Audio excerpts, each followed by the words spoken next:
Hello everyone, welcome to my YouTube channel Alex coaching classes. So आज के इस video में मैं आपके साथ डिस्कस करने वाला हूँ क्लास 9th का maths chapter number 6 lines and angles. So lines and angles का एक्सरसाइज स्टार्ट करने से पहले कुछ बेसिक कंसेप्ट समझ लेते हैं कि लाइन्स क्या होता है, एंगल्स क्या होता है, टाइप्स ऑफ एंगल क्या है, ठीक है, इंटरसेक्टिंग लाइन क्या होता है, पैरेलल लाइन क्या होता है, ये सारी चीज़ें समझ लेते हैं। उसके बाद हम आपको एक्सरसाइज सॉल्व करके दिखाएंगे। 6.1, 6.2, 6.3 जितने भी एक्सरसाइज है वो 1 बाय 1 करके सॉल्व करेंगे। तो सबसे पहला चीज़ जो आपको समझना है इसमें वो होता है point. What is point? So a point has only space. Point में बच्चों क्या होता है? सिर्फ स्पेस होता है। A point has only space.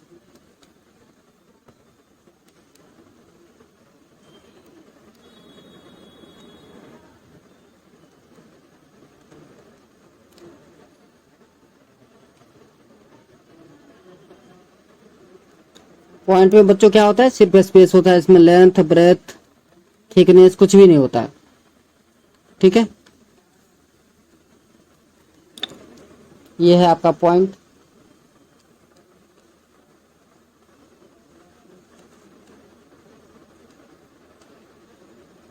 उसके बाद आता है line. Line has length, a line has a space as well as length,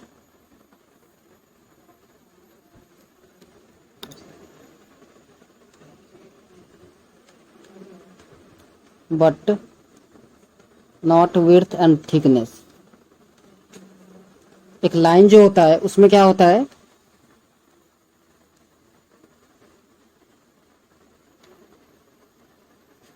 सिर्फ स्पेस होता है और लेंथ होता है।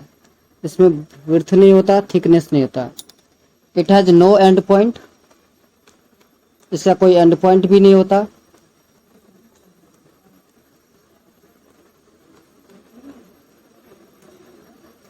It can be extend both the direction endlessly.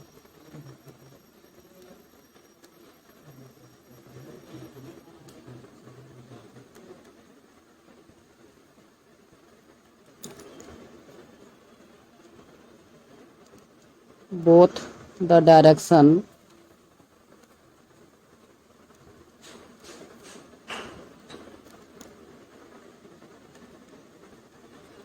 Endlessly. आपका लाइन जो होता है वो कुछ इस टाइप से, इसको हम बोलते हैं लाइन। इसमें बच्चों कोई एंड पॉइंट नहीं होता। इसमें स्पेस और लेंथ सिर्फ दो चीजें होती है, ठीक है। उसके बाद आता है आपका line segment. Next topic, line segment.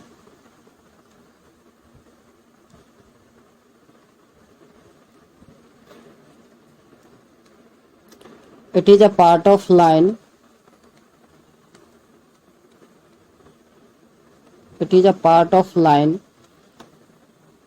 Part of line कहने का मतलब ये है कि इसमें स्पेस होगा और लेंथ होगा, ठीक है। इसलिए उसको ना लिखना पड़े बार बार, इसलिए मैंने बोल दिया it is a part of line. It has two end point. It has two end points.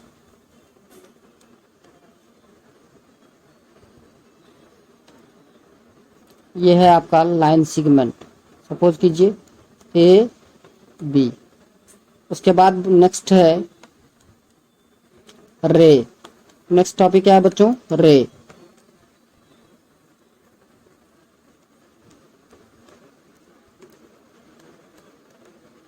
It is a part of line. ये भी लाइन का ही बच्चों एक पार्ट है।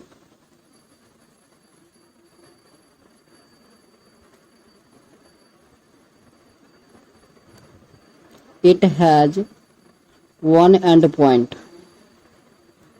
it has one end point and extend from other end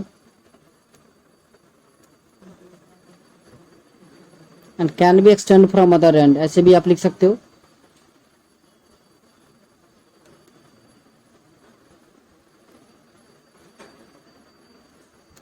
endlessly.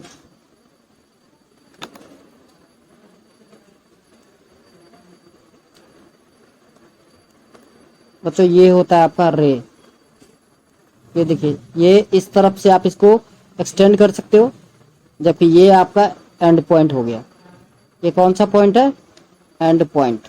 मतलब इससे और आप पीछे नहीं ले जा सकते इसे, ठीक है। ये भी पार्ट है।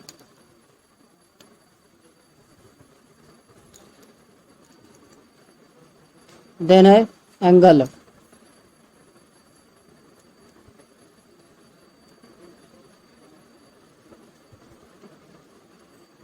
नेक्स्ट टॉपिक है आपका angle.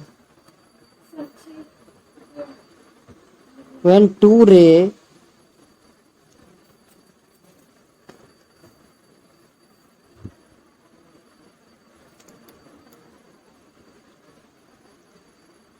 meet at a point,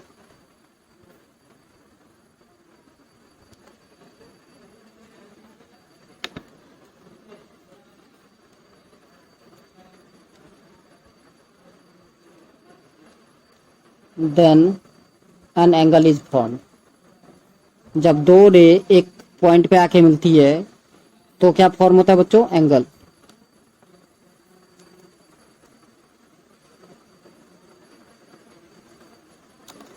next topic है types of angle. Types of angle. So बच्चों, टाइप्स ऑफ एंगल में मैं डिफिनीशन नहीं लिखने वाला हूँ, काफ़ी लंबा हो जाएगा वीडियो। सिर्फ मैं आपको बता देता हूँ कि उनके मेजर क्या होना चाहिए। जैसे पहला सबसे फर्स्ट आपको पढ़ना है राइट एंगल। राइट एंगल, ये इसका मेजर होना चाहिए 90 डिग्री। राइट एंगल होता है 90 डिग्री के एंगल जो है वो राइट एंगल होता है। दूसरा है ऑब्ट्यूज एंगल।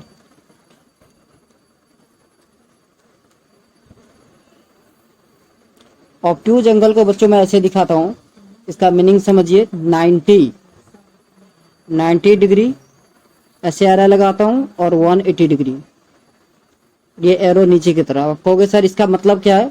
तो देखिए, ऑब्ट्यूज एंगल होता है 90 से बड़ा और 180 से छोटा, इसलिए मैंने 90 के पास क्या किया है? अपर एयर लगा दिया है। मतलब अपर एरो लगाया, मतलब 90 से बड़ा होना चाहिए और 180 से छोटा होना चाहिए। सिमिलरली तीसरा आपको पढ़ना है एक्यूट एंगल। एक्यूट एंगल ये होता है आपका 0 से बड़ा और 90 से छोटा। तो देखिए, इसको भी हम इसी टाइप से लिखेंगे। 0 डिग्री अपर एरो और 90 डिग्री से छोटा होगा, इसको ऐसे मैं लगाता हूँ। आसान वे है याद करने के लिए। उसके बाद आपको पढ़ना है स्ट्रेट एंगल।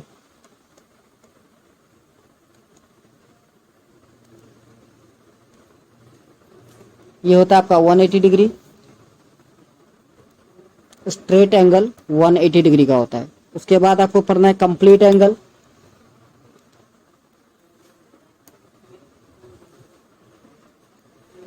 कंप्लीट एंगल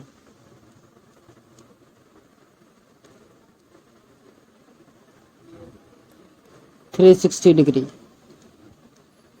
उसके बाद आपको पढ़ना है रिफ्लेक्स एंगल।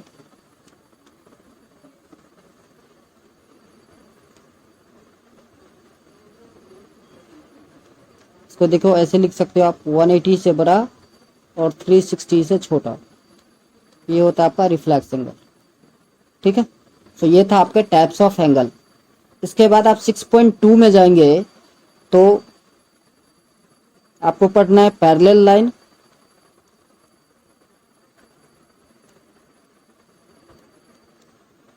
सेकंड टॉपिक आएगा इंटरसेक्टिंग लाइन।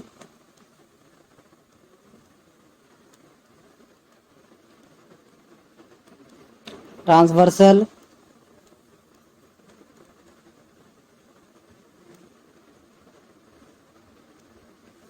And properties.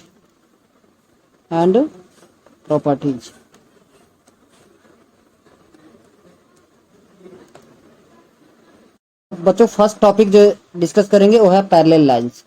तो देखिए पैरेलल लाइन क्या होता है।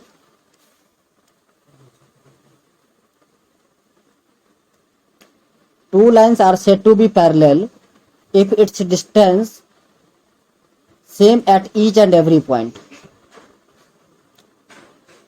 Two lines are said to be parallel. Two lines are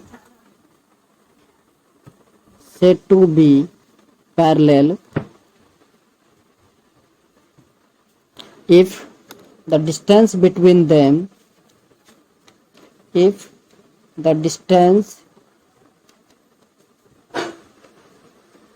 between them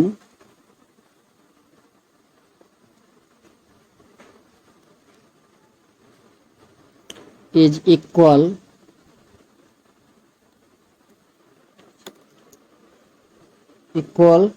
at each and every point.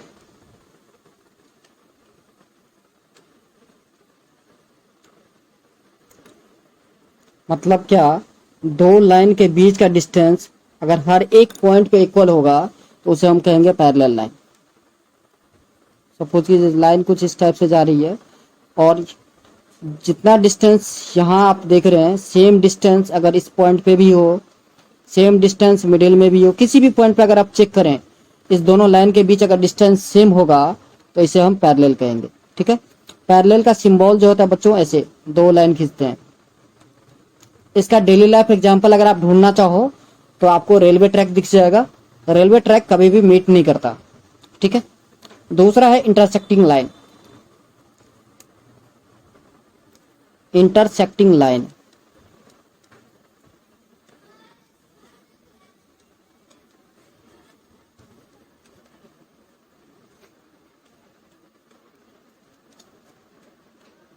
if two lines cross to each other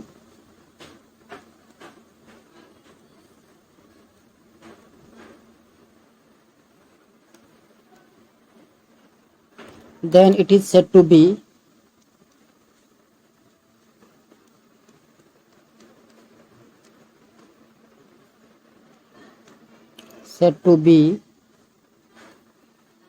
intersecting line.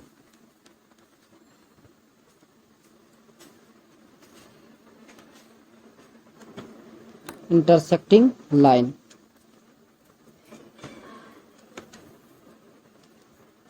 कुछ इस type से, ये दोनों इंटरसेक्टिंग लाइन है। इसके बाद है transversal.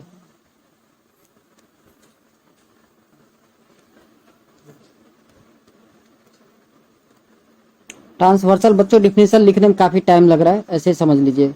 If two lines are parallel and one line intersect these two lines at two different point, then this line, suppose L, is said to be transversal. If AB and CD are two parallel lines and a line L intersect these two lines at two different point, then line L is said to be transversal. Okay, अब next है कि इसके properties समझना होता है। Properties क्या है, तो देखिए ये दो पैरेलल लाइन है और ये एक ट्रांसवर्सल है, जैसा कि मैं पहले भी ड्राइंग किया था। अब यहाँ पे जो एंगल बन रहे हैं इसका अगर मैं नेमिंग कर दूं 1 2 3 4 5 6 7 8, तो सबसे पहले आपको सीखना होता है लीनियर पेयर।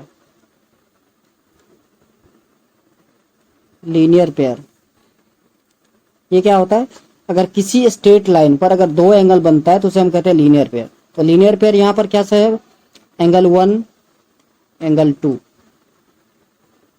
दूसरा क्या हो सकता है, एंगल 2 एंगल 3। नेक्स्ट क्या हो सकता है, एंगल 3 एंगल 4। उसके बाद angle 1 angle 4। Next angle 5 angle 6,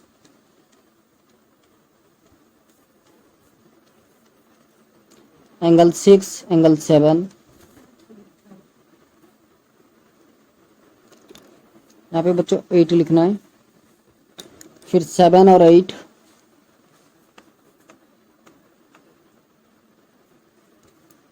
five 8,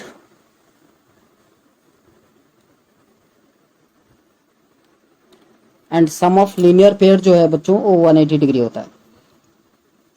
उसके बाद दूसरा पढ़ना है आपको अल्टरनेट इंटीरियर एंगल, शॉर्ट में हम AIA लिखते हैं, इसको बोलते हैं अल्टरनेट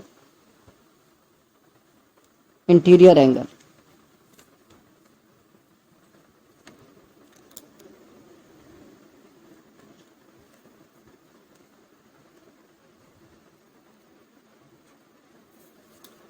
अब देखिए अल्टर का मतलब पता चल गया होगा आपको कि एक अपोजिट साइड में बनने वाला, इंटीरियर मतलब अंदर वाला पार्ट। तो दो पैरेलल लाइन के अपोजिट साइड जो इंटरनल पार्ट में एंगल बनता है वो अल्टरनेट इंटीरियर एंगल। जैसे एंगल 4 और एंगल 6 ये आपस में इक्वल होते हैं मेरे बच्चे। दूसरा है एंगल 3 और एंगल 5। सो एंगल 4 एंगल 6 के बराबर होगा और एंगल 3 एंगल 5 के बराबर होगा। देन होता है अल्टरनेट एक्सटीरियर एंगल, शॉर्ट में लिखते हैं AEA, alternate exterior angle. Same चीज है, अपोजिट साइड में बनेगा, लेकिन क्या होगा कि एक्सटीरियर बाहर के साइड। जैसे देखेंगे आप एंगल 2 और एंगल 8।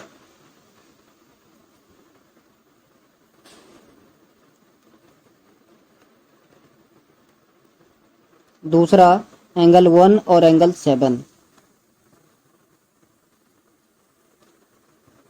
अब होता है बच्चों corresponding angle.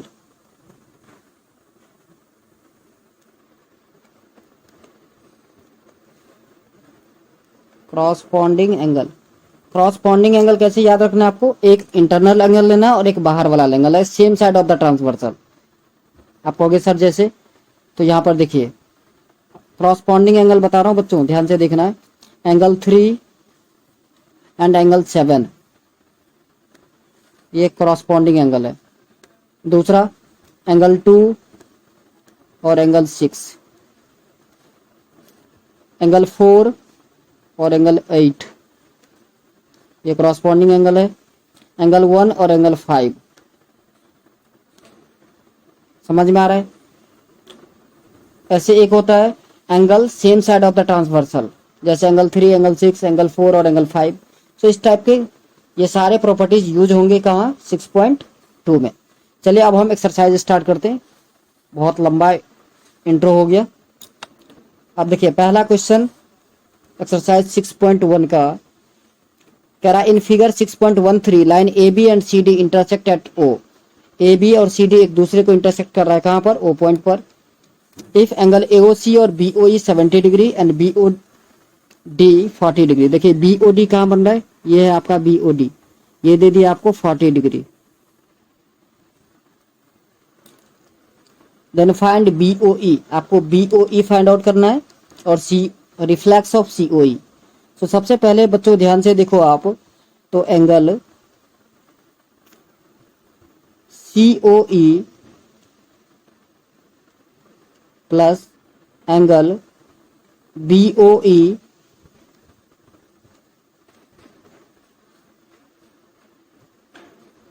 Plus angle BOD is equals to 180 degree. समझ में आ रहा है। ये देखिए CD एक लाइन है और दूसरा देखिए angle AOC plus angle COE plus angle BOE is 180 degree. ये भी एक स्ट्रेट एंगल है, एक लाइन पे बनने वाले एंगल्स हैं। अब देखिए यहाँ AOC और BOE इस दोनों का वैल्यू आपको दे दिया है। कितना वैल्यू दिया है, ऊपर से देखिए 70 डिग्री।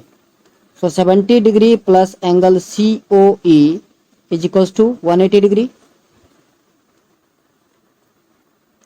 तो angle C O E equals to होगा 180 डिग्री माइनस 70 डिग्री। कितना वैल्यू आया? 110 डिग्री। क्लियर है? अब एंगल सी ओ ई का वैल्यू आप कहाँ पे पुट कर दीजिए? इक्वेशन 1 में। Let it be equation first. So देखिए C O E 110 degree plus angle B O E plus angle B O D already आपको दे दिया 40 degree is equals to 180 degree. So 110 प्लस 40 150 degree plus angle B O E is equals to 180 degree. समझ में आ रहा है? तो आप बी ओ ई का वैल्यू निकालोगे तो 180 से माइनस हो जाएगा, तो angle B O E is equals to 180 minus 150। आपका आंसर आएगा 30 डिग्री। समझ में आ रहा है? सो एंगल बी ओ ई का वैल्यू हमें निकालना था, हमने निकाल दिया 30 डिग्री। पहला आंसर। दूसरा क्या था? Reflex of C O E. So C O E 110 degree है बच्चों, तो रिफ्लेक्स ऑफ सी ओ ई क्या होगा? मैंने बोला था रिफ्लेक्स एंगल 360 से छोटा होना चाहिए। So reflex of angle C O E is equals to 360 minus angle C O E, तो 110 डिग्री। आप माइनस करेंगे तो 250 डिग्री आएगा। सो यही दो आंसर है, पहला 30 डिग्री और दूसरा 250 डिग्री। चलिए next question number 2। Question number 2 है बच्चों इन फिगर 6.14। फिगर आपको दिख रहा होगा। Line X Y and M N intersect at O. X Y और एम एन दो लाइन है जो एक दूसरे को ओ पर इंटरसेक्ट कर रहा है। If angle P O Y 90 degree. P O Y बच्चों कितना है? 90 डिग्री। सो ध्यान से देखिए angle P O Y equal होगा एंगल पी ओ एक्स के इक्वल्स टू 90 डिग्री। अब ए रेशियो बी आपको दे दिया है, कितना दिया है? 2:3। So let A equals to 2x और b equals to 3x। So 2x plus 3x is equals to कितना होगा बच्चों? 90 degree. So 5x equals to 90 degree. 5 1 जा 5, 18 5 जा 90। सो x का वैल्यू आया 18 डिग्री। अब हमें किसका वैल्यू निकालना था? Find c। तो देखिए a का वैल्यू कितना होगा? a हमने 2x लेट किया था, सो 2 इंटू 18, तो 18 2 जा 36 डिग्री। b हमने लेट किया था 3x, सो 3 इंटू 18 54 डिग्री आया। अब ध्यान से देखिए एम एन एक लाइन है और उस पर दो एंगल बन रहे हैं बी और सी। सो हम कह सकते हैं B plus C equal to 180 degree. क्यों? लीनियर पेयर, मैंने आपको बताया था बेसिक कंसेप्ट जब बता रहे थे। तो देखिए बी का वैल्यू ऑलरेडी आपको पता है 54 degree. 54 degree plus C is equal to 180 degree. तो बच्चों सी का वैल्यू क्या होगा? 180 माइनस 54। बहुत आसान। 10 माइनस 4 6, 7 माइनस 5 2 और 1, सो 126 डिग्री। ये था आपका क्वेश्चन नंबर 2। चलिए next question number 3। Question number 3 है बच्चों in figure 6.15 angle P Q R जो है एंगल पी आर क्यू के बराबर है।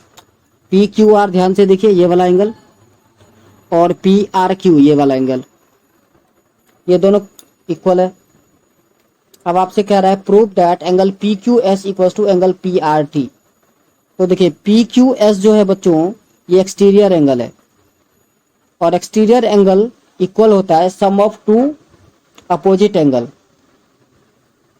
तो ये इक्वल हो जाएगा एंगल पी के plus angle P are Q के।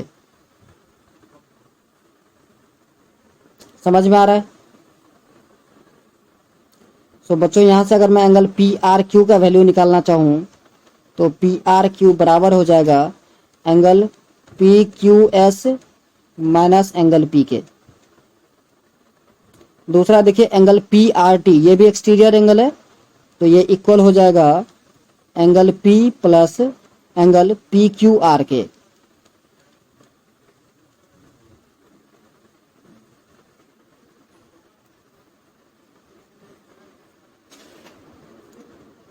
समझ में आ रहा है?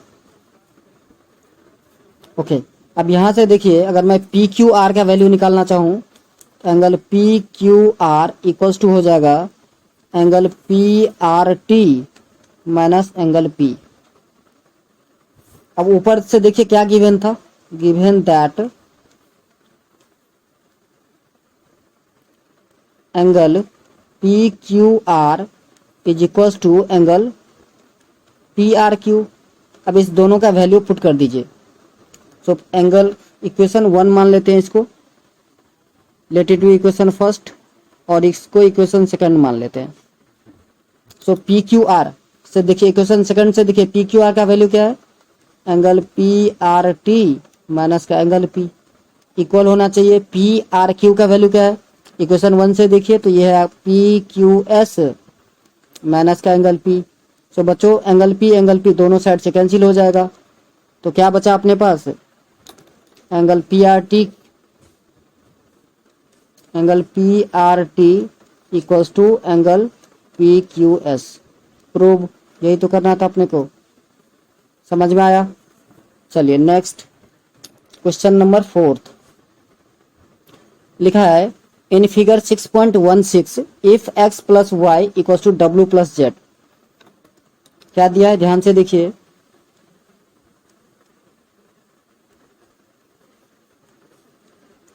x प्लस वाई जो है बच्चों किसके इक्वल है, W प्लस जेड के। आप एक चीज ध्यान से देखिए, x plus Y plus W plus Z equals to कितना आना चाहिए, 360 डिग्री। एक कंप्लीट एंगल है, एक सर्कल बन रहा है बच्चों, ध्यान से देखिए यहाँ पर, ये कंप्लीट एक सर्कल बन रहा है, तो 360 डिग्री हो जाएगा। समझ में आ रहा है? चलिए अब देखिए, x प्लस वाई किसके बराबर था, W प्लस जेड के। So x plus Y plus W plus Z को भी आप x प्लस वाई लिख सकते हो, equals to 360 degree. So 2x plus 2y is equals to 360 degree. अब यहाँ से आप 2 कॉमन निकालोगे तो 2 into X plus Y is equals to 360 degree. So 2 से 360 कैंसिल आउट, तो 180 डिग्री होगा। तो x प्लस वाई का वैल्यू कितना है बच्चों, 180 डिग्री। अब एंगल x और y कहाँ है, AOB पर। So hence AOB is a line. समझ में आया? ये था आपका क्वेश्चन नंबर 4। चलिए नेक्स्ट क्वेश्चन नंबर 5।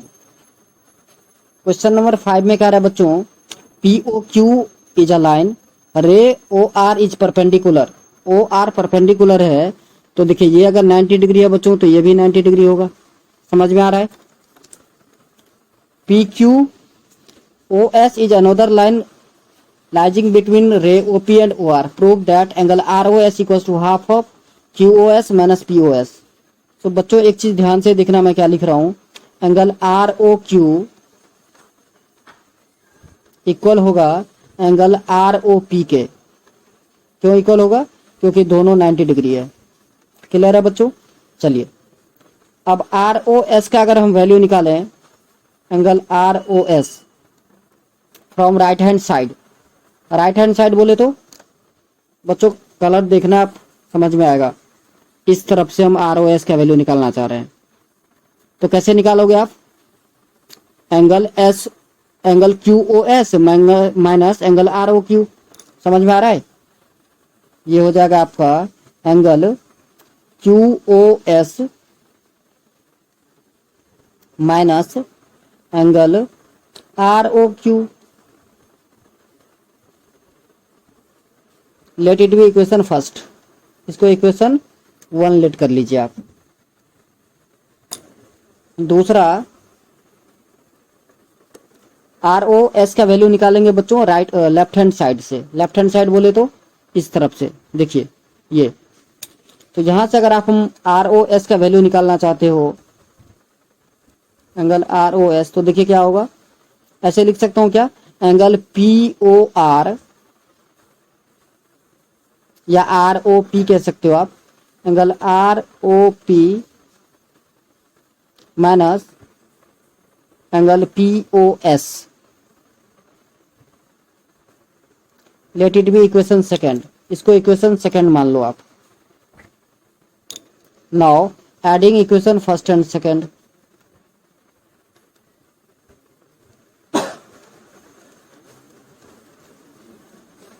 तो दोनों इक्वेशन का आप ऐड करोगे तो 2 angle R O S is equals to angle R O P